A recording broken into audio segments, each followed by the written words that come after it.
For the ones that don't know, I'm Patrick J. Hilario, real estate investor and real estate coach, principal at Alliance Real Estate. Have my lovely assistant Fiona here, and we're just doing a little bit of podcasting, kind of give you guys a little bit of behind the scenes of like how we started working together, what we do, and something that we'll hopefully continue doing. I always like to do things two birds, one stone. This is going to help with making long form content because then we just talk, have an open conversation on a podcast. And then we're actually going to be able to cut that up into reels. So I think this time our plan was to, like, I would ask some questions, but Fiona would ask some questions.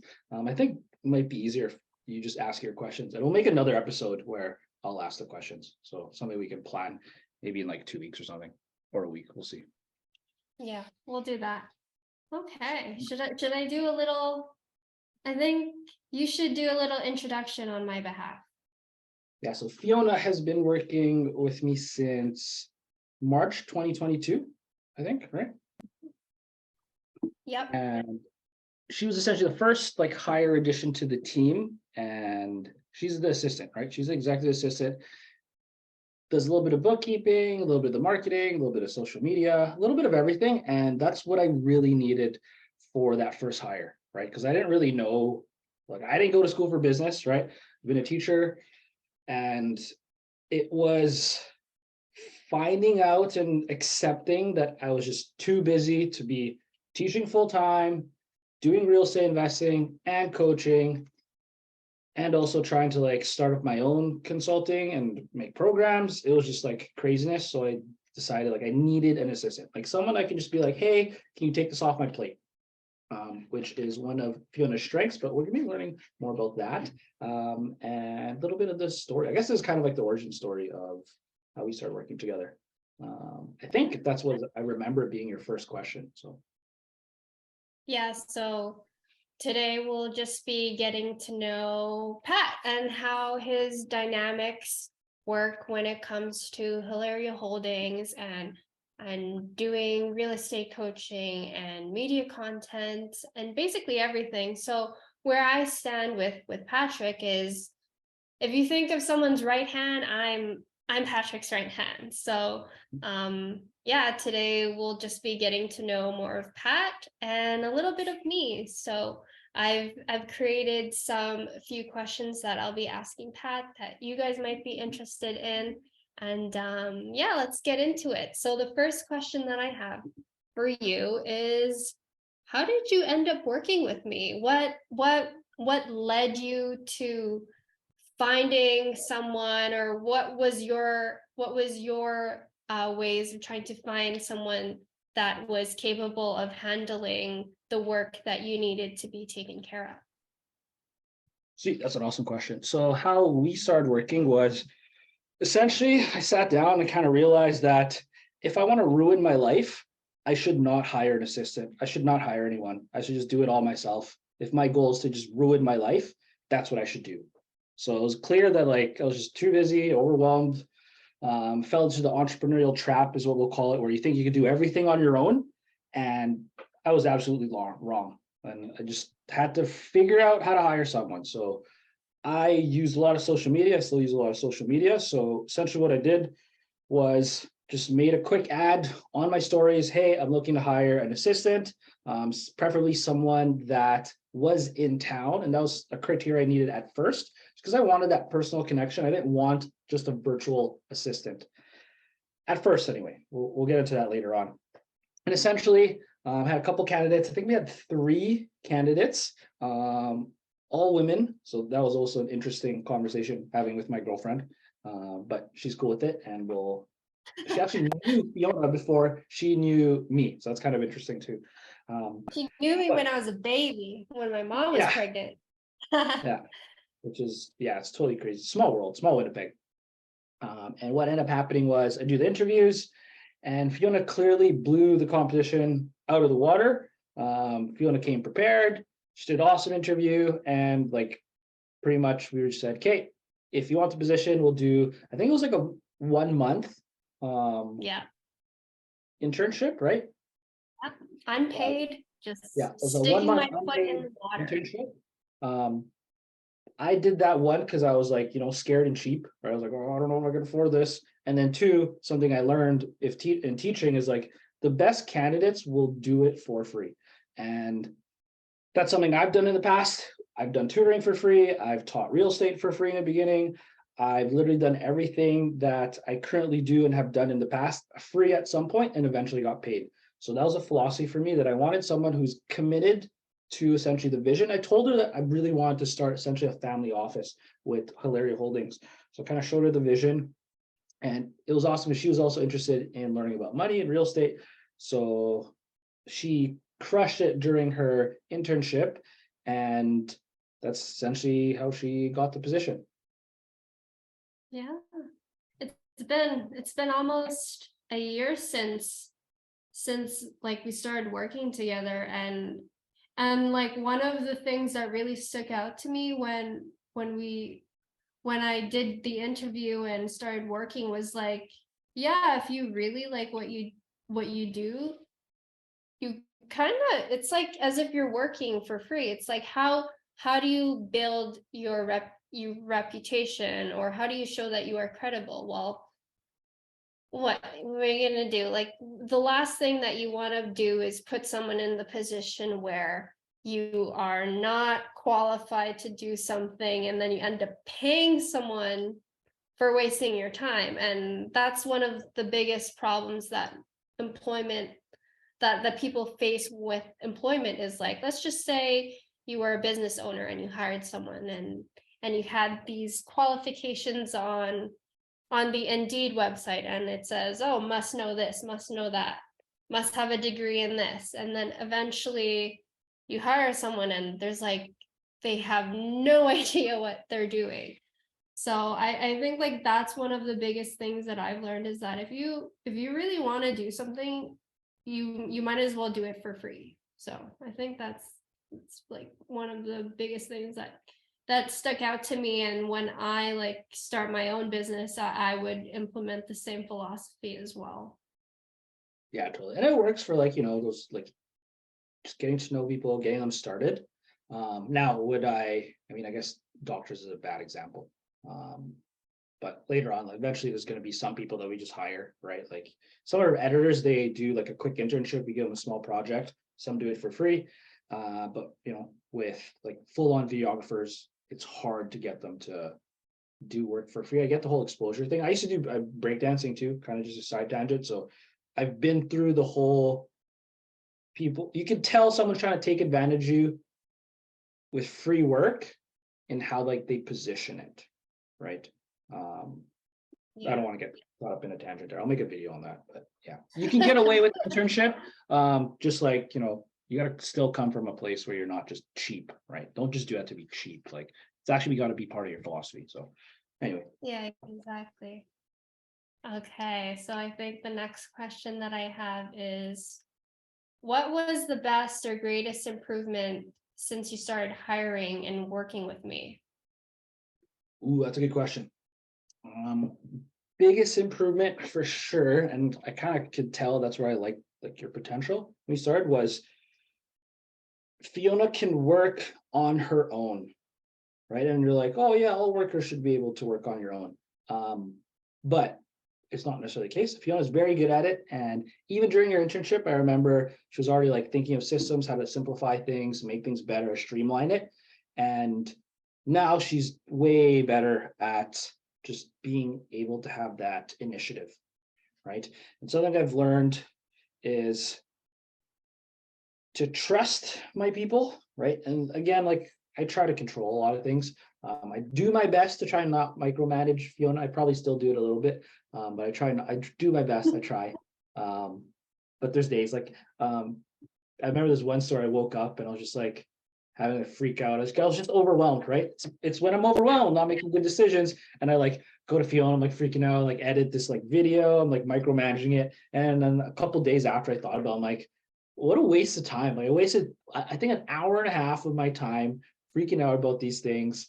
And then Fiona's like, you could have just like clicked the edit button. I was like, oh, right. I'd have to like re-upload a whole video.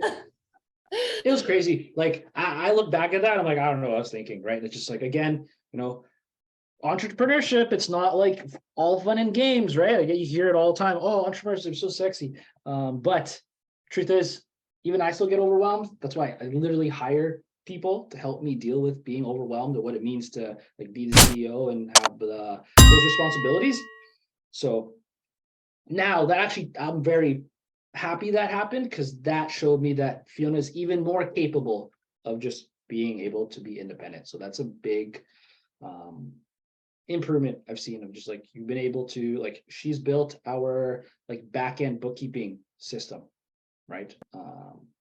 Just an Excel sheet that like works, makes taxes so much easier. And I didn't have to like tell her exactly what to do. I showed her my template and she was able to build that. So that's one of my favorite things about working with Fiona. Excuse me. Yeah, I remember when I was organizing all of that. It's like, okay, if I was going to make this for someone else, this has to be something that would make sense to me and that I would implement in my life. And at the end of it, like it turned out to be something of that other people were interested in and wanting to have. So it's like, wow, we created a system that works for someone else's business. And I was able to extract everything that I thought would be helpful for not only Patrick, but also for me. And it turned out to something that there's a market for it. So it just goes to show that if you have problems and you're able to identify which problems you have and you could solve them, I think that's one of the greatest assets that you could have and biggest things that you could sell to people and profit off of. So I think that like everyone says that, oh, like I hate capitalism and all of that stuff, but it's like you have people in this industry that provide jobs for people, and they could bring food to the table and they have something to offer. So I think it just goes back full circle where if you have something valuable to offer, you should prosper off of it and allow yourself to flourish, and everyone can do well, because not only do you have problems, you also have solutions that you offer to people, and they could make your lives way easier. So I think that's been like one of the biggest things that I hold to myself, that I find like very valuable.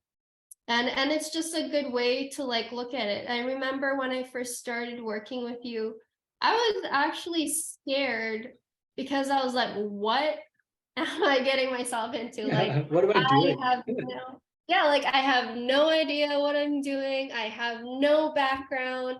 I have no background in business. I have no background in finance.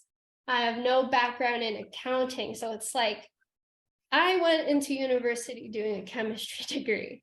And then it's like, how did you end up here? Well, I ended up here was because the pandemic hit the world in 2019. I was laid off from my mall job. I was making, I was literally making like $12.50 an hour. And I was like, wow, this is a lot of money back then. But I was More in than $10. university, and I didn't know better. I was living with my parents. So I was like, wow, this is a lot of money. It's more than $10. And then I got laid off in 2019. And then I was like, oh my God, I have no money. I can't even like buy anything. Like I'm asking my parents for money. I'm completely dependent again when I thought I was independent.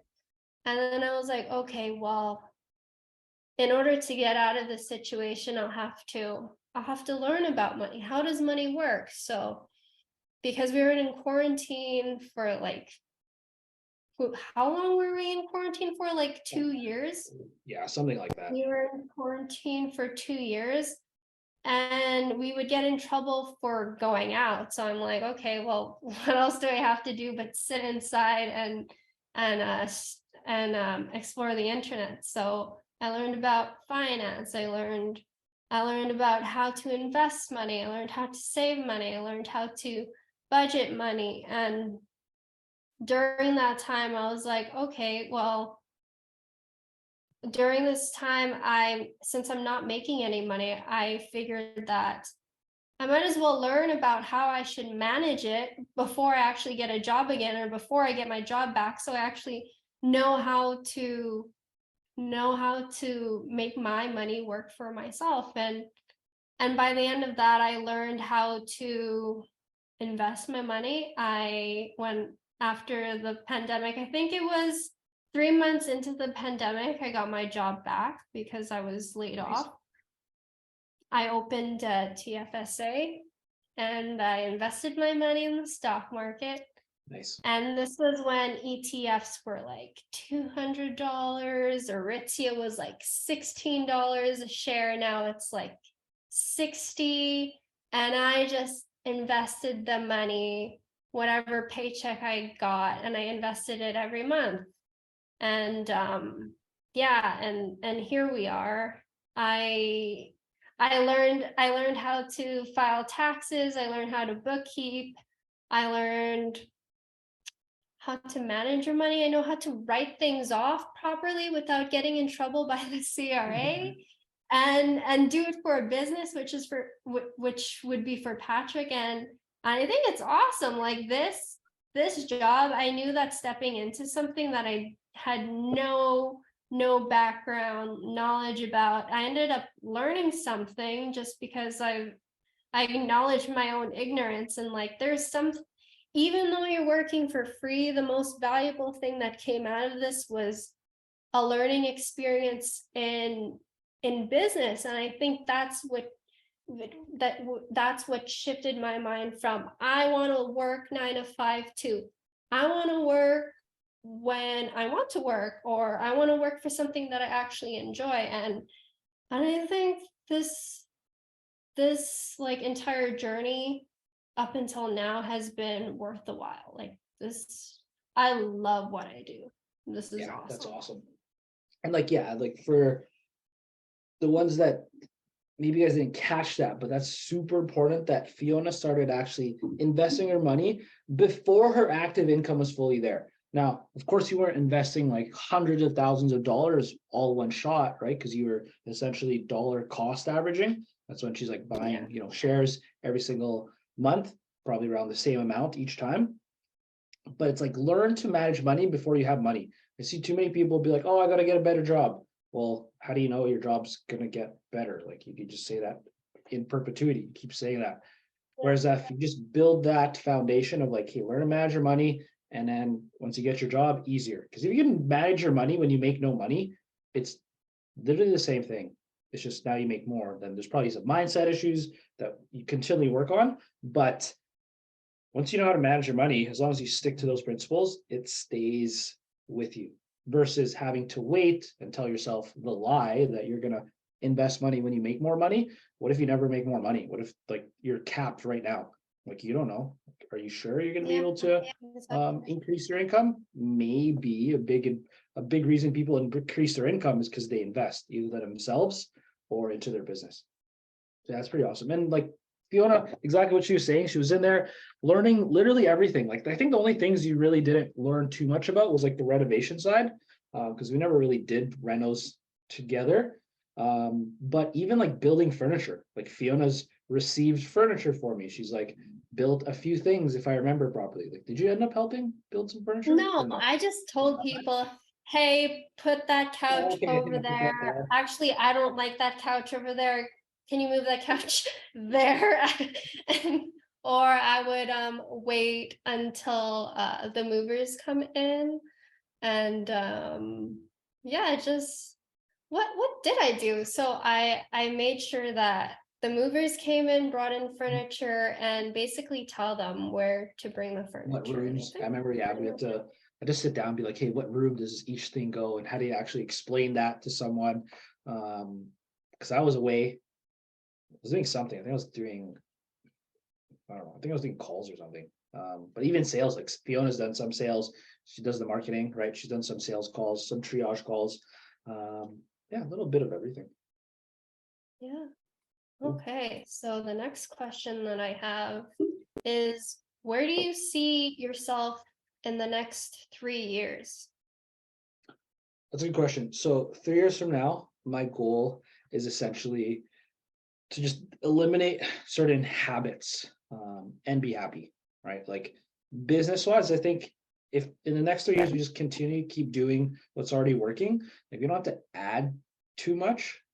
Um, I think we're at a point where if we just consistently do and add more reps of what we do, take more calls with students, help more students get into real estate deals, help more people go from their first deal to scaling, do this the same, if not even more marketing, the same, if not more free strategy sessions. So we get to continually dive in more into what do our students need help with. Um, that can just keep going. Like it sounds boring, but in the next 3 years, I just plan to just do the same thing over and over again, what we've been doing this year already, and just eliminate what doesn't work.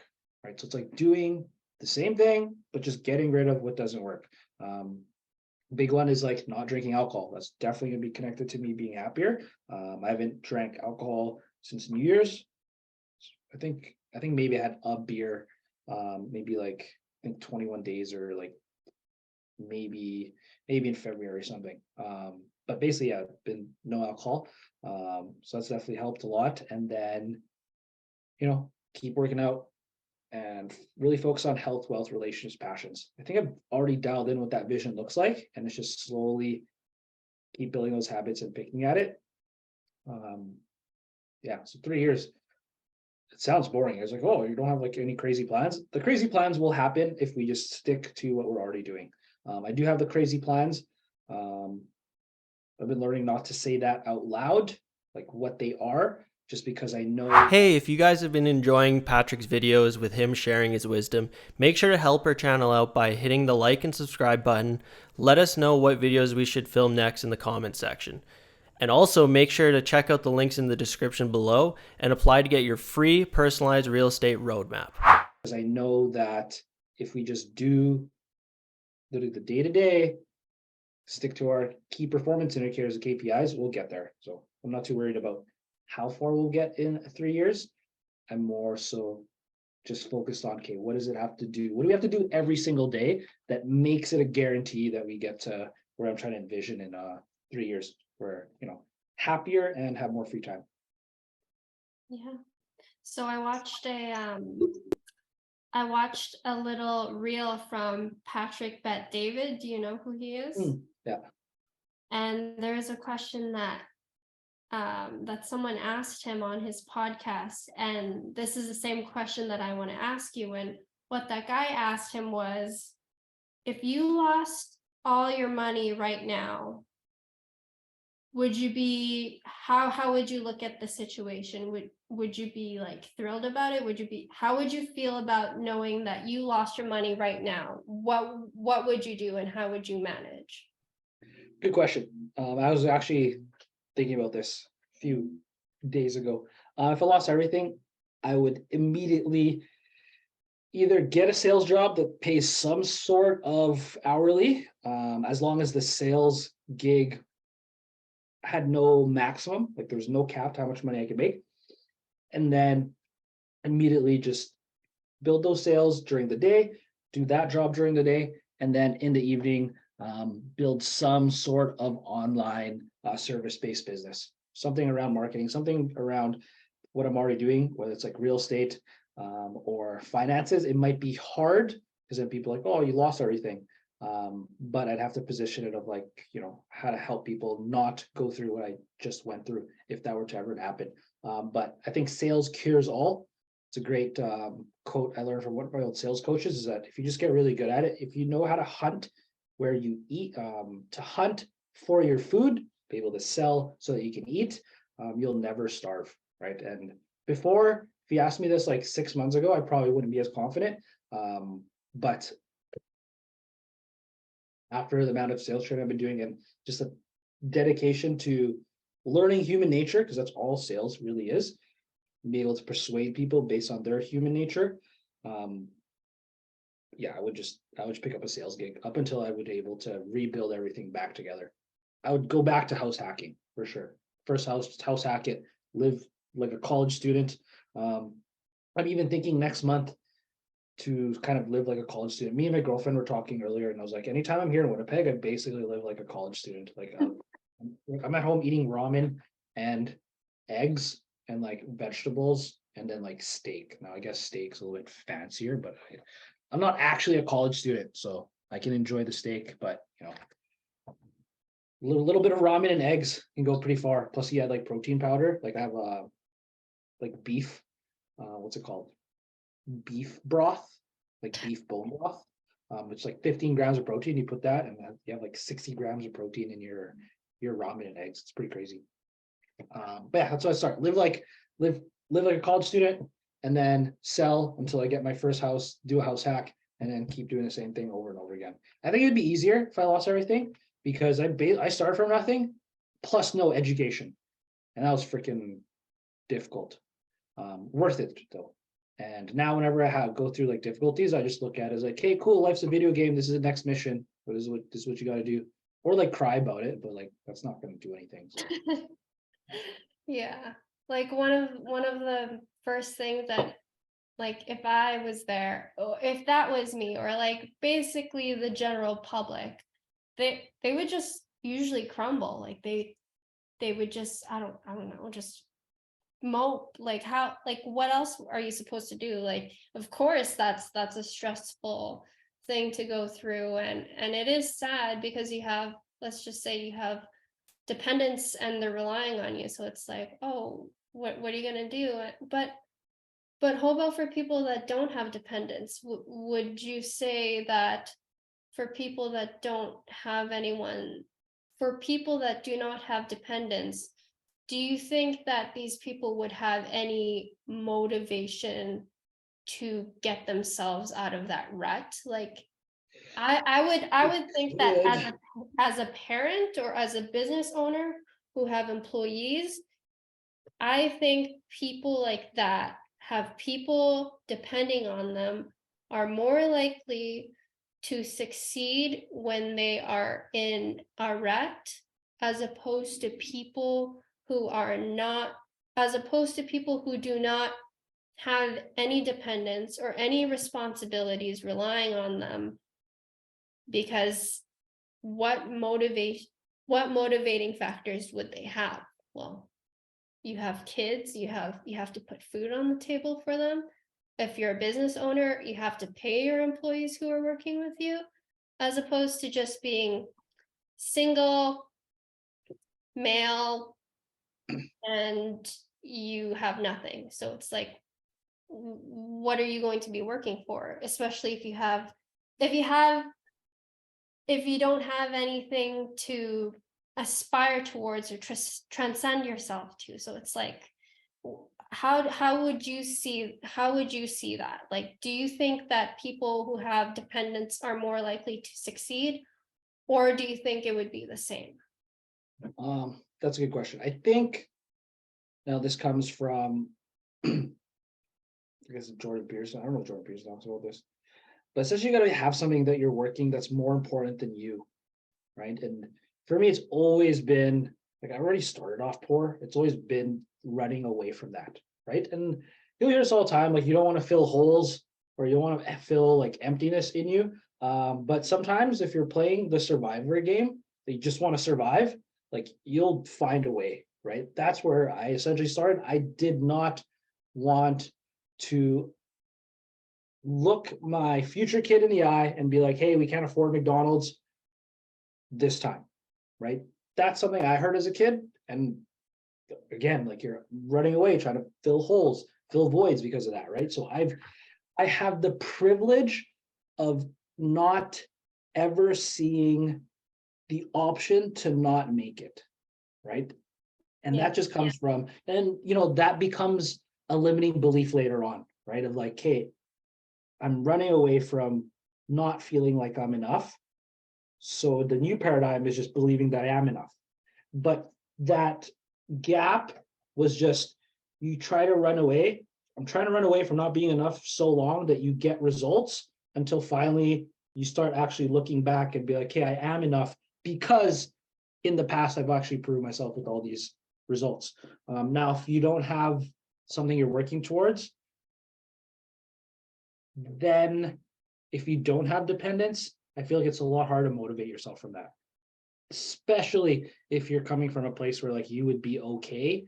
And that's usually I find, like, bare minimum, if I was just to support myself, I could live, and I've done this before, on $1,400 a month, right?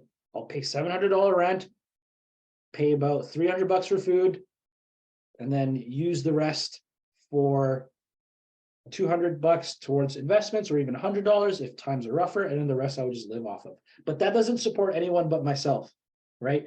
Now that I like what you said, how there's, once you have responsibilities and dependents, like such as employees, like a business, I literally look at my business as my baby, right? It's my first child. And if you're supporting other people, like I support my parents, I help them retire. What am I going to do? Tell mom and dad, like, hey, I can't send you money, and now you can't eat? Like, that's not an option. We're going to There's tell no Fiona, option. hey, I can't pay you this week, Fiona. I guess that sucks for your rent. Like, that's not an option. Like, oh, hey, girlfriend, can't help you pay Take you for out. school and take you out. Cool, I guess. Like, you just let so many people down. Now, is that gonna be something that everyone can handle? I don't know. I think you gotta like either train yourself to do that. I think people can grow to do that. And that's why I'm super proud of my friends that are dads and moms at a younger age, because you had to go through and support someone else, right? That is not something I have any experience with. I always joke around with Christine, like my girlfriend, that her half sister is like our pseudo kid of like, yeah, we're doing these things. But I'm trying to build those skills up, because I know that that's going to be a future responsibility. And that's where I think really comes this idea that if you are responsible for other people, you have like a second wind. If it was just about me, I would have given up a long time ago. But it's Yeah. about watching a student be able to close your first deal and be like, dude, you close your first deal in 28 days. It took me like 5 years to close my first deal. Part of me is like, damn, like, good for you, right? And the other part of me is like, that's freaking awesome. We collapse that timeline and we're able to package that and help them out. Being able to know that, hey, like part of the paycheck that I send Fiona and Jared there goes to pay for the rent, right? Like, that's cool. I used to be renting myself when I was your guys' age. And like, now it's like going for a full circle. And it also helps that I feed that abundance mindset, because the abundance mindset that I teach is not something I always had. And that's why I know how to teach that from someone who is, maybe you're in scarcity, maybe you're working a minimum wage job, maybe you think capitalism's messed up and like there's no hope. I've been there, right? Yeah. I know how to bring someone up to like, hey, get that first win. One of the homework pieces I teach students is like, hey, sell something so you make an extra $20 this week. If you can do that, in the grand scheme of things, $20 is not going to change your life. But zoomed in, when you're stuck in survival mode and you're just working minimum wage, you're stuck in a dead end job, you don't like school or whatever, and you're able to make $20 using your own skills, that's life changing.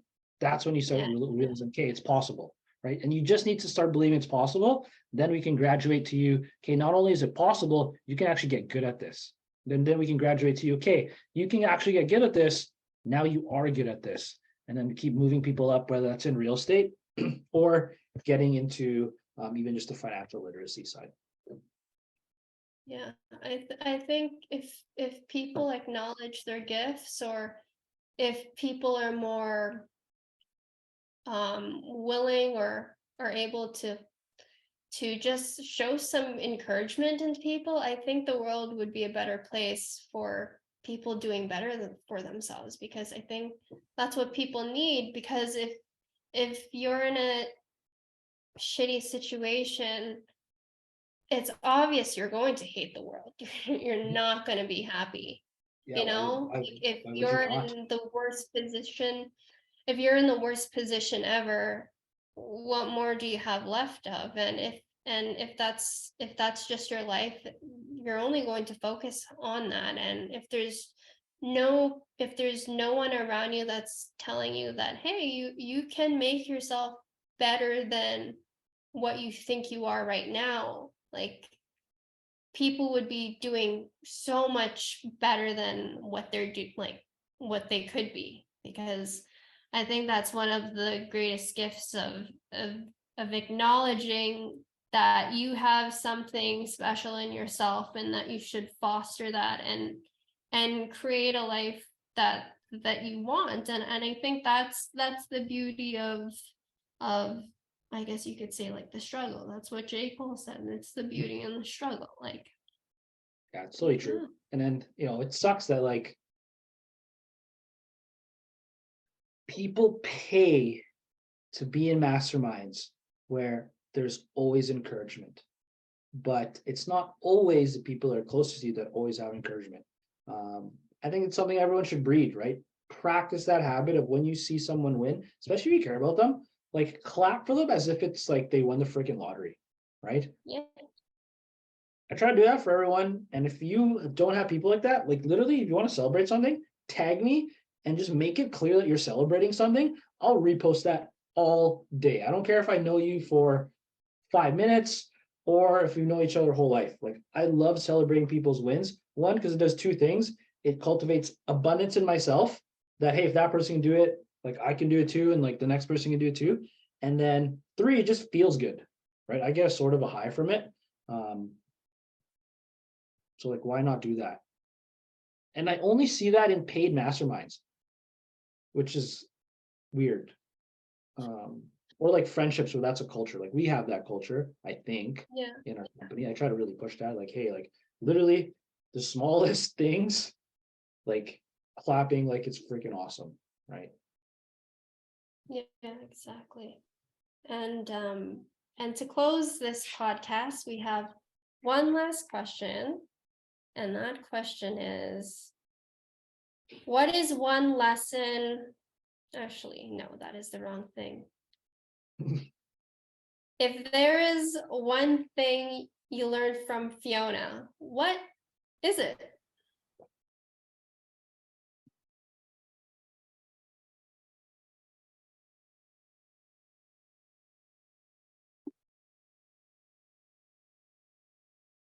God, it's a hard one.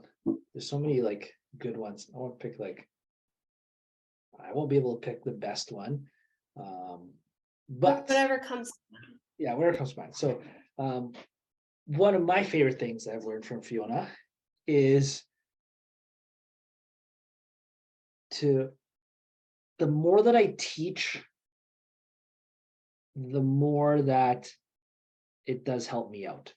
Because for the longest time, I always would try to hide information and like be like, oh, I'll have the advantage if I don't share this information. But with Fiona, it's like that doesn't work, right? It's like she's part of the team. I have to literally share everything. And sometimes it's personal, sometimes it's professional. But just having that openness has helped the business in so many different ways, and personally too, I find. So yeah, Fiona's definitely like something I learned from you, is for sure, like just the importance of pouring into you guys, right? Of like jumping on to help you out with marketing, jumping on to help you out with something that would be related to school or your other job when you had that, or if you were dealing with something that like I wasn't able to explain properly, right? It's like not getting, it's never Fiona's fault, it's always my fault. And then like if mistakes are made, because I have to be the boss, right? So it's like having that, it's like, hey, what did I not teach her? Okay, teach her better, right?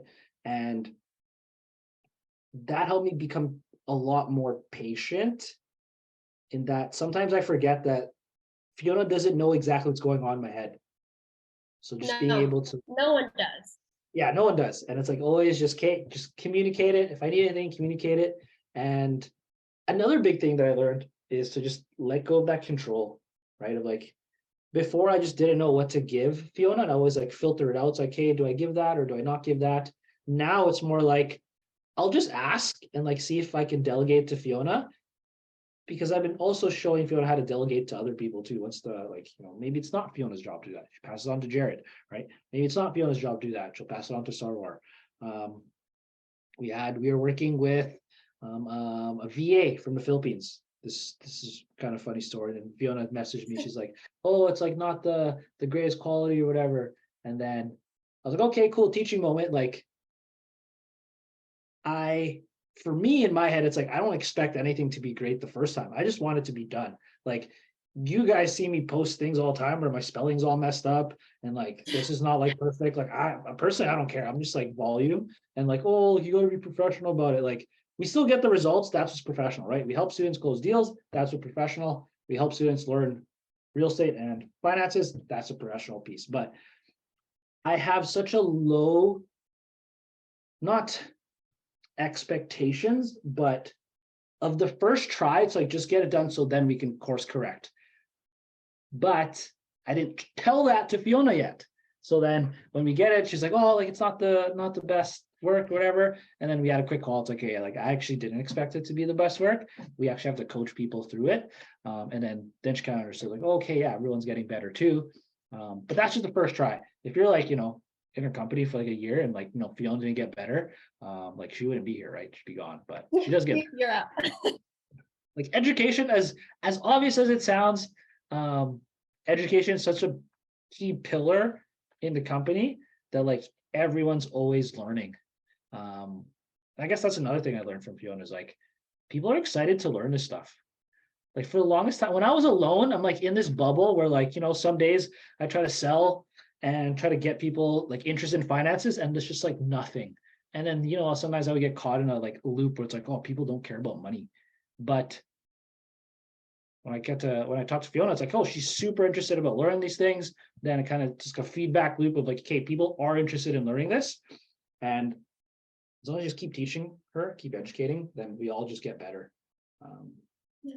Even I'm learning things, right? Like, I think it's like a valuable asset. Like, I don't think any amount of money can pay for that exchange, like to learn something valuable from someone else's experience, there's no price on that. And I think people should recognize that, like, you have to acknowledge that if there is someone that has something valuable to say, you should be open to it, because you never know if that valuable thing will be helpful or beneficial to you.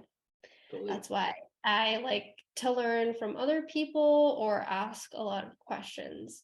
And a confession that the reason why we're doing this podcast, I guess you could say podcast style interview, whatnot video, is that I wanted to take this opportunity to just learn how to talk in front of the camera and talk in front of people and be comfortable with it, because I am very shy and I don't know if I'd be able to talk in front of like thousands of people, but maybe hopefully one day. But yeah, I think with every experience you have in life, you should take it as an opportunity, whether it be to learn or to have the chance to speak. And I think that's very valuable to do. So Oh, yeah. totally. I was watching, but it was like your evergreen skills is like sales, marketing, speaking, and writing. So now that I know you're interested in speaking more, maybe when we do the live free tours, I might make you speak for like 5 minutes. We'll baby step it, but I might throw you on stage. Good practice. Yeah. Cool. Hey, thanks for the podcast. We're going to do this again, but this time I'm going to ask Fiona some questions afterwards. Stay tuned. We'll see if we can do, like, we'll aim for every second Friday, maybe. I don't think we could do this, like, we probably could do this once a week, but maybe later. I know you're so busy with exams. Every second Friday. Every second is good. Yeah. Cool. I'm going to, final words, Fiona. If you're looking for a real estate investor coach, please hit up Patrick Hilario.